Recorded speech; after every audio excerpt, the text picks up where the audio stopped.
હા બેંક વાળા સાહેબ નો ફોન આવ્યો. લાઈ વાત કરો, જો લોન નો મેળ ખાઈ જાય ને તો ભાઈ કામ થઈ જાય. આપણે ક્યાં પછી કોઈને હપ્તા દઈશું, આપણે બુસ જ મારીશ બધે. લાઈ વાત કરી લો. હાલો, કોણ બેંક વાળા મેનેજર સાહેબ બોલે?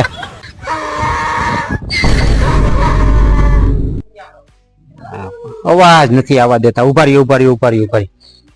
હાલો, હા બોલો મેનેજર સાહેબ, બોલો. આપણે લોન લેવાની છે, બોલો.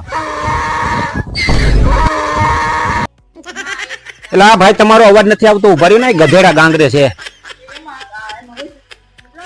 હા મેનેજર સાહેબ, શું ડોક્યુમેન્ટ દેવાના છે મારે, કયો તો ખરા. બંધ થાને, આ ગધેડો મારી લોન કેન્સલ કરાવશે. બંધ થઈ જા. હા, મારી લોન કેન્સલ કરાવશે. હાલો સાહેબ, હાલો. લ્યો સાહેબે ફોન કાપી નાખ્યો. આ લોન ગધેડાય મને ન લેવા દીધી. લ્યો.